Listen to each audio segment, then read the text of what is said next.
Hello students, how are you all? I hope you all are fine.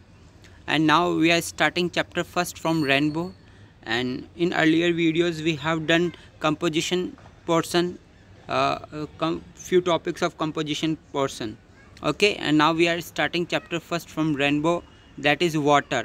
तो हम अब जो चैप्टर स्टार्ट कर रहे हैं उसका नाम है वाटर. काफ़ी इम्पोर्टेंट चैप्टर रहता है. ओके, तो हम स्टार्ट कर रहे हैं. अब मैं इसको रीड आउट कर रहा हूँ. आपका पूरा ध्यान यहीं पे होना चाहिए और जब ओवर होगा ये वीडियो उस समय आपसे क्वेश्चन किया जाएगा. उसका क्वेश्चन का जो आंसर है आप मुझे व्हाट्सअप करेंगे. ठीक है, तो अब हम स्टार्ट कर रहे हैं इसको. Man has through the ages sought in vain the imaginary elixir of life. कि जो मैन है थ्रू द एजेस, यहाँ पे क्या लिखा हुआ है? Through the ages. Through the ages का मीन्स क्या है? मतलब कि युगों युगों से, काफ़ी लंबे समय से. सॉर्ट यानी सर्च करना, ढूंढना. कि अब ये थ्रू द एजेस, इसको सेंटेंस से आउट करो, आपको कम्प्लीटली सेंटेंस एक फ्रेम में दिखाई देगा. कि man has sought in vain. In vain का मतलब बेकार में, व्यर्थ में ही, फालतू में ही. कि जो मनुष्य है वो ढूंढ रहा है बेकार में. किसको? उस इमेजनरी एलेक्सिर ऑफ लाइफ को. इमेजनरी का मतलब काल्पनिक, एलेक्सिर का मतलब अमृत, ऑफ लाइफ का मतलब जीवन. जीवन के उस काल्पनिक अमृत को मनुष्य युगों युगों से क्या कर रहा है? फालतू में ही, बेकार में ही ढूंढ रहा है. ठीक है, कि हम देखते हैं कि जो मनुष्य है वो अमर होने के लिए अमृत की खोज में जा रहा है, लेकिन उसे कहीं पे भी नहीं मिल पा रहा है. वो सक्सेसफुल नहीं हो पा रहा है उस अमृत को प्राप्त करने में. ठीक है, द एलेक्सिर ऑफ लाइफ, जिसको हम हिंदी में क्या बोलते हैं? Divine amrit. The divine amrit. Divine का जो मीनिंग है वो ईश्वर से है, तो अमृत जो है वो रिलेटेड किससे? ईश्वर से, इसलिए उसको डिवाइन अमृत का है. अब देखिए आगे क्या है. A draught of which was thought to confer immortality. यहाँ पे कन्फर आया. कन्फर का मतलब give. Confer means give. Confer means give. Okay, immortality का मतलब अमरत्व, जो अमर हो जाएंगे. तो अमर को इंग्लिश में क्या बोलेंगे? इमॉर्टलिटी. देखो MORTL, मॉर्टल. इसमें IM हटा दूँ, मॉर्टल रख दूँ, तो मॉर्टल वो व्यक्ति होता है जिसका अंत निश्चित है, जो एक दिन मरेगा. जिसको डेथ प्राप्त होगी वो मॉर्टल है, और जिसको डेथ प्राप्त नहीं होगी वो इमॉर्टल है. IMO लग जाएगा, इमॉर्टल हो जाएगा. और जिसको इमॉर्टलिटी है वही इमॉर्टल हो सकता है. तो क्या कह रहे हैं कि अ ड्रॉट ऑफ विच. यहाँ पे देखो ड्रॉट की स्पेलिंग कंफ्यूज मत होना, ये ड्राउट नहीं है, ड्रॉट है. ड्राउट की स्पेलिंग अलग होती है, ड्रॉट की अलग है. उसमें O आता है, इसमें A है. ठीक है, a draught of which was thought to confer immortality. और ऐसा माना जाता है कि उसकी एक ड्रॉट, एक घूंट, ठीक है ना, ऐसा माना जाता है कि उसकी एक घूंट क्या कर देती है? गिव कर देती है इमॉर्टलिटी, मतलब अमृतत्व दे देती है, अमर बना देती है उसकी एक घूंट. और ये सही बात हमने देखा है टेलीविज़न में, और जो हमारी जो कई सारे जो रिलीजियस जो सीरियल्स आते थे उसमें हमने ये सब देखा है कि वो एक घूंट पीने से क्या होते थे? अमर हो जाते थे. But the true elixir of life lies near to our hands.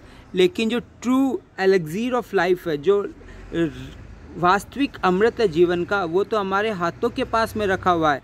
कहाँ रखा हुआ है? Lies near to our hands. वो बिल्कुल हमारे हाथों के पास में रखा हुआ है. Okay, for it is a commonest of all liquids. और सबसे बड़ी बात, ये सबसे ज़्यादा कॉमनेस्ट. कॉमन का मतलब सामान्य, और कॉमनेस्ट का मतलब सबसे ज़्यादा सामान्य, ऑफ ऑल लिक्विड. और ये सभी लिक्विड्स के अंदर, सभी द्रव के अंदर सबसे ज़्यादा सामान्य ऐसा द्रव है जिसको सभी जानते हैं. That is a plain water, सादा पानी. कि जीवन जो पृथ्वी के ऊपर है वो सिर्फ और सिर्फ किसकी वजह से है? वाटर की वजह से. तो वाटर ही वो एकमात्र लिक्विड है जो कि हमको पृथ्वी पर सर्वाइव, मतलब हम सर्वाइव कर रखे हैं. किसकी वजह से? वाटर की वजह से. I remember. अब यहाँ पे वर्ड आया आई रिमेंबर. जब भी चैप्टर के अंदर आई वगैरह यूज़ किया जाता है तो किसके लिए यूज़ किया जाता है? आई यूज़ किया जाता है नरेटर के लिए, राइटर के लिए, ऑथर के लिए, जिसने इस चैप्टर को लिखा है. और इसने जो लिखा है वो किसने लिखा है? हमारे काफ़ी जो साइंटिस्ट है, काफ़ी फेमस साइंटिस्ट CV रमन. जो CV रमन है, उनका रमन इफ़ेक्ट आपने सुना होगा. उनको नोबेल प्राइज़ भी मिला है. ठीक है, उन्होंने इस चैप्टर को लिखा है. और वो क्या कह रहे हैं, अब हम देखेंगे एक साइंटिस्ट किस प्रकार से वाटर को देखता है, उसका नज़रिया क्या है, उसका व्यू पॉइंट क्या है, उसका दृष्टिकोण क्या है वाटर को देखने का, वो हम इस चैप्टर में देखेंगे. तो वो कह रहे हैं कि I remember one day standing on the line. कि मुझे याद है कि मैं एक दिन स्टैंडिंग था, खड़ा था, किसके ऊपर? ऑन द लाइन के ऊपर. Which separates the Libyan desert from valley of Nile in Egypt. कि वो जो लाइन थी ना, मैं एक ऐसी जगह खड़ा था, एक ऐसी लाइन पे खड़ा था, वो लाइन सेपरेट कर रही थी, अलग कर रही थी। किसको अलग कर रही थी? लाइबियन डेजर्ट को from the valley of Nile in the Egypt. Nile का मतलब, हिंदी वाले स्टूडेंट ध्यान रखें, नाइल का मतलब होता है नील, नील नदी, जिसको इंग्लिश में नाइल बोला जा रहा है। तो कह रहे हैं कि मैं एक ऐसी लाइन पे खड़ा हुआ हूँ जिस लाइन से एक तरफ तो डेजर्ट है, एक तरफ तो क्या है रेगिस्तान है, और दूसरी तरफ क्या है नील नदी है। डेजर्ट कौन सा है? लाइबियन डेजर्ट, नाम दिया हुआ है रेगिस्तान का। जैसे हमारे यहाँ पर कौन सा मरुस्थल है? थार का मरुस्थल, वैसे ही ये जो मरुस्थल है ये कौन सा है? लाइबियन डेजर्ट है। और ये अलग हो रहा है किससे? नील नदी से। वैली ऑफ नाइल मतलब जिस तरफ नील नदी की खाड़ी है इजिप्ट के अंदर, ठीक है, वो कह रहे हैं। On one side was visible sea of blowing sand without a speck of a green or single living thing anywhere visible on it. Okay, क्या कह रहे हैं यहाँ पे? अब आगे देखते हैं कि on one side, एक तरफ विजिबल है। क्या विजिबल है? a sea of blowing sand। blowing का मतलब भरा हुआ, सी का मतलब समुद्र होता है। एक तरफ तो रेत से भरा हुआ समुद्र है, मतलब रेगिस्तान है। Without a speck of green, वहाँ पे ग्रीन का एक तिनका भी नहीं है, हरे रंग का एक तिनका भी दिखाई नहीं दे रहा। और सिंगल लिविंग थिंग, और ना ही कोई एक जीवित चीज़ दिखाई दे रही है, वहाँ पर कहीं पे भी दिखाई नहीं है। रेगिस्तान में जीवन कम होता है, उसका सबसे बड़ा कारण यही है कि जीवन न होने का, कि वहाँ वाटर अवेलेबल नहीं, और जहाँ वाटर अवेलेबल नहीं है तो वहाँ पे वनस्पति भी नहीं होगी, और दूसरे जीव जो है वो बड़ी मुश्किल से रह पाएंगे। तो वो इसीलिए कह रहे हैं कि एक तरफ तो क्या है रेगिस्तान है, और दूसरी तरफ क्या है? नील नदी है, ये कह रहे हैं। On the other side lay one of the greenest, most fertile and densely populated areas to be found anywhere on the earth. कि on the other side, other side का मतलब दूसरी तरफ, ले ऑफ द ग्रीनेस्ट, ले का मतलब स्थित है, यहाँ पे ले का मतलब है स्थित। वन ऑफ द ग्रीनेस्ट मतलब एक सबसे ज़्यादा ग्रीनेस्ट, सबसे ज़्यादा उपजाऊ और सबसे ज़्यादा जनसंख्या वाला एरिया मिलता है एनीवेयर ऑन द अर्थ। जिस प्रकार से कहीं और अर्थ पे ना, उसी प्रकार से ये नील नदी वाला जो क्षेत्र है ये सबसे ज़्यादा हरियाली वाला क्षेत्र है, सबसे ज़्यादा उपजाऊ वाला क्षेत्र है, और सबसे ज़्यादा जनसंख्या घनत्व वाला क्षेत्र पाया जाता है। जैसे अर्थ पे और भी कोई दूसरे क्षेत्र है जहाँ पे पानी वगैरह बहता है, वैसे यहाँ पे भी है।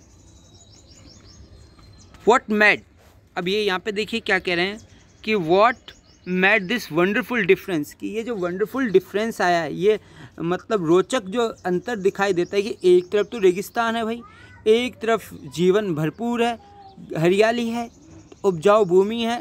ये डिफरेंस किसने बनाया? Why? It is the water of river Nile.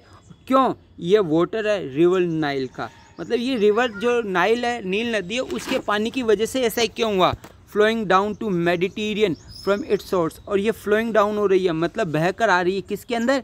भूमध्य सागर के अंदर, मेडिटेरियन सी के अंदर। कहाँ से? अपने स्रोत से, अपने सोर्स से, अपने इसके उद्गम स्थान से। A couple of thousands of miles away, जो कितना दूर है? मतलब कि सैकड़ों मीलों दूर है। कहाँ से? मेडिटेरियन से।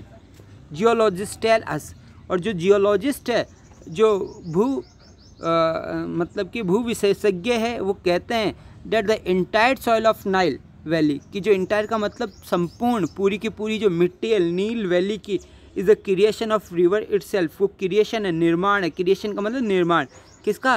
रिवर का, इटसेल्फ। कि मतलब कि जो ये इंटायर जो सॉइल है, जो उपजाऊ भूमि है नील नदी की, ये कहाँ से आई है? ये खुद नील नदी ने बनाई है।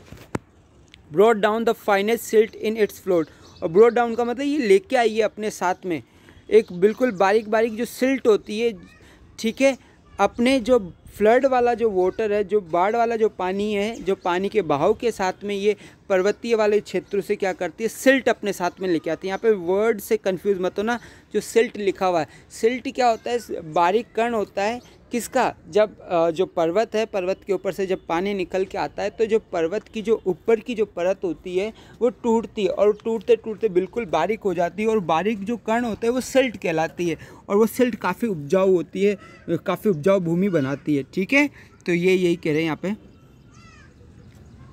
From the highland of Abyssinia from remote central Africa, और कहाँ से लेके आता है? जो उच्च भूमि है, जो हाई लैंड से अब्साइनिया के और जो दूर दराज वाला इलाका है सेंट्रल अफ्रीका से, वहाँ से लेके आती है ये नील नदी।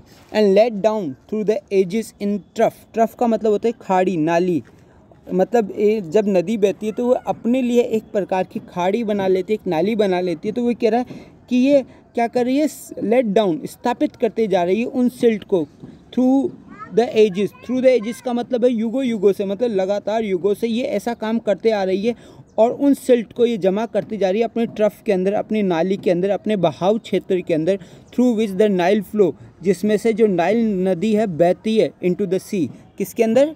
समुद्र के अंदर। मतलब बहते हुए कहाँ चली जाती है? समुद्र के अंदर।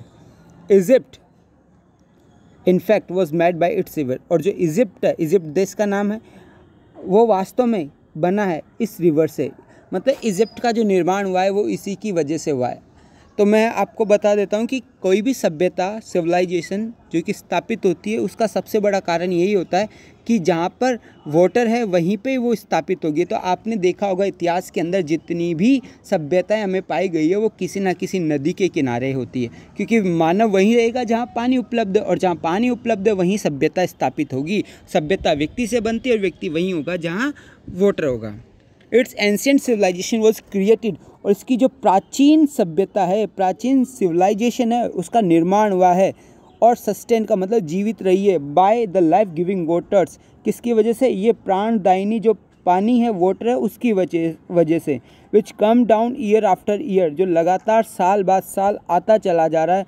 विथ अनफेलिंग रेगुलरिटीज़, मतलब अचूक रूप से, नियमित रूप से, नियमित रूप से आता चला जा रहा है। अनफेलिंग का मतलब एक बार भी फेल नहीं हुआ है, असफल नहीं हुआ है, लगातार आ रहा है, अचूक रूप से आ रहा है, नियमित रूप से आ रहा है। तो यहाँ तक आपको समझ में आया होगा। अब हम आगे चलते हैं। अब वापस से आगे यहाँ पे तो देखो सीवी रमन साहब क्या कह रहे हैं हमें। आई गिव दिस एग्जाम्पल, कि मैं ये एग्जाम्पल देता हूँ, and could give many others, और मैं कई सारे और एग्जाम्पल्स दे सकता हूँ, to emphasise that this common substance which we take for granted in our everyday life is most important. कि क्या कह रहे हैं, मैं एम्फसाइज करता हूँ, अपनी बात पे दबाव डालता हूँ कि जो ये कॉमन सब्सटेंस है, देखो सब्सटेंस का मतलब होता है तत्व, और कॉमन सब्सटेंस का मतलब सामान्य तत्व। और ये सामान्य तत्व किसको कहा है इन्होंने? वाटर को। कि जो सामान्य तत्व वाटर है, which take for granted in our everyday life, जिसको हम लेते हैं, यूज़ करते हैं गारंटीड रूप से हमारे एवरीडे लाइफ के अंदर, रोज़ दिन की जीवन के अंदर, इज़ मोस्ट इंपॉर्टेंट, जो कि बहुत ज़्यादा पोटेंट है, इंपॉर्टेंट है, शक्तिशाली है। And the most wonderful thing, और सबसे वंडरफुल थिंग है on the face of our earth. कहाँ पर? हमारे अर्थ के फेस के ऊपर, हमारी धरती के धरातल के ऊपर ये सबसे इंपॉर्टेंट चीज़ है, सबसे वंडरफुल चीज़ है। It has played a role of vast significance in shaping the course of earth history. और इसने प्ले किया है काफ़ी इंपॉर्टेंट रोल। यहाँ पे सिग्निफिकेंस का लिखा हुआ है, सिग्निफिकेंस का मतलब होता है इंपॉर्टेंट, सिग्निफिकेंस का मतलब इंपॉर्टेंट, ओके, सिग्निफिकेंस का मतलब होता है इंपॉर्टेंट, ये लिखा हमने इंपॉर्टेंट, ओके। तो सिग्निफिकेंट रोल प्ले किया है इसने, किसने? वाटर ने। इन shaping the course of earth history. देखो शेपिंग का मतलब आकार देने में, किसको? जो अर्थ हिस्ट्री का जो कोर्स है, जो गति है, ठीक है, और जो रूप है, वो देने में काफ़ी अहम भूमिका निभाई है पानी ने। And continues to play the leading role, और लगातार, कंटिन्यू का मतलब लगातार प्ले कर रहा है, निभा रहा है एक लीडिंग रोल, एक अग्रणीय रोल अभिनय निभा रहा है in the drama of life, जो हमारा ड्रामा ऑफ लाइफ है, जो जीवन, जो नाटकीय जीवन है उसके अंदर। On the surface of our planet, हमारे प्लानेट की सतह के ऊपर, सरफेस के ऊपर। सरफेस का मतलब होता है सतह, सरफेस का मीन्स सतह। अब आगे देखिए क्या कह रहे हैं, यहाँ तक हमने पढ़ लिया। There is nothing which adds so much to the beauty of the countryside as water। कि क्या कह रहे हैं? There is nothing, ऐसी कोई चीज़ ही नहीं है। There is nothing which adds so much beauty, जो इतनी ज़्यादा ऐड कर दे ब्यूटी के अंदर, मतलब इतनी ज़्यादा सुंदरता बढ़ा दे, कि ऐसी कोई चीज़ नहीं जो इतनी ज़्यादा सुंदरता बढ़ा दे। Of the countryside, countryside यहाँ पे वर्ड आया। वैसे कंट्री का मतलब देश होता है, लेकिन जब कंट्री के आगे साइड लगे, कंट्री साइड, इसका मतलब होता है ग्रामीण क्षेत्र। कि ऐसी कोई चीज़ ही नहीं है जो बहुत ज़्यादा सुंदरता बढ़ा दे, किसकी? ग्रामीण क्षेत्र की सिवाय पानी के। मतलब पानी एक ऐसी चीज़ है जो कि किसी भी ग्रामीण क्षेत्र की सुंदरता बढ़ा देता है। आपने देखा होगा हम विज़िट करने के लिए जाते हैं, घूमने के लिए जाते हैं, तो स्पेशली हम ऐसी जगह पे जाते हैं जहाँ पे नदी हो, झरने हो, हरियाली हो, तो ऐसी जगह पे हम घूमने के लिए जाते हैं। तो ये कह रहे हैं कि पानी एक ऐसी चीज़ है जो हमारी पृथ्वी की, हमारी ग्रामीण क्षेत्र की या किसी भी जगह की जो सुंदरता बढ़ाता है वो वाटर ही बढ़ाता है। Be just a little stream trickling over the rock. B just a little stream, एक छोटी सी स्ट्रीम। यहाँ पे स्ट्रीम का मतलब है स्मॉल रिवर। क्या मतलब इसका? स्मॉल रिवर लिख दिया मैंने यहाँ पे वर्ड स्मॉल रिवर कि एक हम स्मॉल रिवर को ले लेते हैं, ठीक है। Be just a little stream trickling over the rocks, a little pond by the west side where the cattle quench their thirst of an evening. कि आप एक उदाहरण के लिए ले लीजिए, क्या ले लीजिए, एक छोटी सी नदी ले लीजिए जो मतलब ट्रिकलिंग करते हुए आ रही है। ट्रिकलिंग का मतलब लहराते हुए आ रही है, किसके ऊपर से? रॉक के ऊपर से, चट्टान के ऊपर से। या फिर आप एक छोटे से तालाब को ले लीजिए जो वेस्ट साइड का मतलब रास्ते के बगल में होता है, जहाँ पर कैटल क्या करते हैं? क्वेंच करते हैं अपने थ्रस्ट को। कैटल का मतलब पशु प्यास बुझाते हैं, ठीक है। क्वेंच का मतलब प्यास बुझाना और थ्रस्ट का मतलब प्यास होता है। तो मतलब ये क्या कह रहे हैं यहाँ पे कि इवनिंग के समय में जो पशु है वो अपनी प्यास बुझाते हैं, कहाँ पर? पॉन्ड में, जो कि वे साइड पर है, रास्ते की साइड में है वहाँ पे। और ये जो दृश्य होता है, ये जो साइट होती है, काफ़ी ब्यूटीफुल साइट होती है दिखने में। और ये किसकी वजह से हुई है? वाटर की वजह से हुई है। अब आगे देखिए, the rain fed tanks that are so common in south India's alas often so sadly neglected in their maintenance are a cheering sight when they are full। कि क्या कह रहे हैं यहाँ पे देखिए, द रेन फेड टैंक्स, यहाँ पे रेन फेड टैंक्स बोला गया। Rain fed tanks, rain fed tanks उन्हें कहा जाएगा वो टैंक्स, वो तालाब जो कि बरसात की वजह से फुल होते हैं। उनको कोई टैंक लाके फिल नहीं किया जाता, बल्कि वो कब फिल होंगे?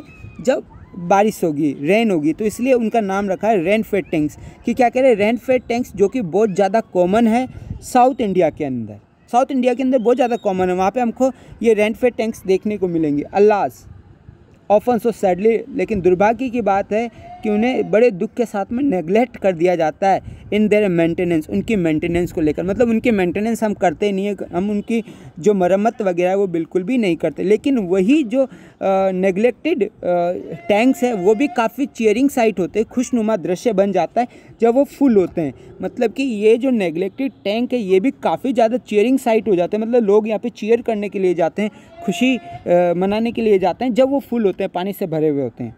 दे are of course shallow but this is less evident. लेकिन ये निश्चित रूप से शैलो है। देखो शैलो का मतलब है नॉट डीप, ना गहरे नहीं है, but this is less evident. लेकिन ये लेस एविडेंट है, मतलब इनका सबूत नहीं कि गहरे है या नहीं, क्योंकि जो वाटर आता है इसके अंदर वो सिल्ट लैडन होता है, फुल ऑफ सिल्ट लैडन होता है। और इसकी वजह से जो पानी है वो उसमें पानी के अंदर कुछ दिखाई नहीं देता, मिट्टी वाला कलर होता है उसके अंदर। और इसी वजह से जो वाटर इज सिल्ट लैडन, क्यों? क्योंकि वाटर है वो सिल्ट लैडन है। थ्रोज लाइट बैक, इसलिए लाइट को थ्रो वापस कर देता है, अंदर नहीं जाने देता। And the bottom does not therefore shop, और इसकी वजह से जो बॉटम है वो दिखाई नहीं देता, इसलिए पता ही नहीं चलता कि वो गहरे है या नहीं है। This tank play vital role in south Indian agriculture, और ये जो टैंक्स है ये काफ़ी विटल रोल प्ले करते हैं, काफ़ी इंपॉर्टेंट रोल प्ले करते हैं साउथ इंडियन एग्रीकल्चर के अंदर। एग्जाम्पल की बात करें, in Mysore for example, Mysore example के रूप में लिया है कि much of rice is grown in them, कि अधिकतर जो राइस है, जो चावल है, वो इन्हीं के अंदर ग्रो किए जाते हैं, ठीक है। Some of these tank are surprisingly large, और इनमें से कुछ जो टैंक्स हैं वो सरप्राइजिंगली लार्ज है, मतलब कि इतने बड़े कि आप सरप्राइज हो जाएंगे। It is beautiful sight to see the sunrise और सेट, कि क्या कह रहे हैं, और ये काफ़ी ब्यूटीफुल दृश्य होता है, काफ़ी सुंदर दृश्य होते हैं देखना। किसको? सूर्योदय को देखना या सूर्य अस्त को देखना, सनराइज को देखना या सनसेट को देखना। और वन ऑफ देम, इनमें से किसी एक के ऊपर अगर हम सनराइज देखें या सनसेट देखें तो काफ़ी ब्यूटीफुल साइट होती है ये। वाटर इन लैंडस्केप में be compare to the eyes in a human face, कि जो वाटर है लैंडस्केप पे, जो धरातल के ऊपर जो पानी है उसको हम कंपेयर कर सकते हैं किससे? आइस से, जैसे मानव चेहरे के ऊपर होती है। तो क्या कह रहे हैं कि धरती के ऊपर जो पानी है उसको, उसकी जो तुलना है वो किससे की गई है? मनुष्य की आई से, आँख से। It reflect the mood off art, और ये पानी जो है वो मूड को भी रिफ्लेक्ट करता है। मूड ऑफ आर मतलब समय का कैसा मूड है उसको भी रिफ्लेक्ट करता है। अब आगे देखिए, आगे बता देते हैं आपको, ये लास्ट पैराग्राफ लेंगे उसके बाद में नेक्स्ट वीडियो में। Being bright and gay when the sun shines. अब देखो क्या कह रहे हैं, बीइंग ब्राइट, बिल्कुल पानी जो है वो चमकने लग जाता है, खुश हो जाता है। कब? जब ब्राइट हो जाता है। एंड गे का मतलब हैप्पी हो जाता है। व्हेन द सन शाइन्स, कब? जब सन शाइन करता है, जब सूर्य चमकता है तो उसकी झलक, अब आपने देखा होगा पानी में जब मतलब जब सूर्योदय होता है और पानी वहाँ पे आसपास में है तो वो रिफ्लेक्ट करता है उस लाइट को, और जब रिफ्लेक्ट करता है तो ऐसा लगता है कि जैसे वो हैप्पीनेस हो, वो स्माइल कर रहा हो। तो वो गे बताए, गे का मतलब ध्यान रखना है हैप्पी। लिटरेचर वर्ड है ये गे, और लिटरेचर वर्ड में गे का मतलब हैप्पी होता है, आप अलग मीनिंग मत ले लेना, ठीक है। हैप्पी, हैप्पी, ओके, तो ये हो गया हैप्पी। तो turning to dark gloomy when the sky is overcast, और क्या कह रहा है, ये डार्क हो जाता है, बिल्कुल काला काला हो जाता है या बिल्कुल ग्लूमी दिखने लग जाता है, मतलब ऐसा प्रतीत होता है जैसे पानी दुख में चला गया हो। कब? जब स्काई ओवरकास्ट हो जाता है। ओवरकास्ट का मतलब बादलों वाला जब मौसम हो जाता है, ओवरकास्ट हो जाता है, क्लाउडी वेदर हो जाता है, तो ऐसा लगता है कि जैसे पानी भी क्या हो, दुखी हो, ग्लूमी हो। ग्लूमी का मतलब sad, gloomy means sad, okay. अब आगे देख लीजिए, हाँ, one of the most remarkable facts about water, most remarkable facts, सबसे ज़्यादा जो अच्छी बात है, रिमार्केबल फैक्ट, जो शानदार तथ्य है पानी को लेकर, वो इसकी पावर है। Its power to carry the silt, वो क्या है कि अपने साथ में सिल्ट कैरी करता है। कि कहने का मतलब सबसे अच्छी बात ये है कि ये अपने साथ में सिल्ट कैरी करता है। जब ये सिल्ट लेके आएगा तो इससे इसके आसपास वाला जो एरिया है, जो सॉइल है, वो काफ़ी फर्टाइल हो जाएगी, उपजाऊ हो जाएगी। Finally divided soil in suspension, और जो आखिरकार जो सॉइल है वो सस्पेंशन के अंदर डिवाइड हो जाती है, मतलब अलग अलग सेटल होने लग जाती है। This is the origin of characteristics colour of the water in rainfed tanks, और यही उत्पत्ति का कारण है, ओरिजिन का कारण है किसका? कलर कैरेक्टरिस्टिक्स का। मतलब जो कलर आता है वाटर के अंदर, पानी में जो रंग दिखाई देता है अलग अलग प्रकार का, वो किसकी वजह से होता है?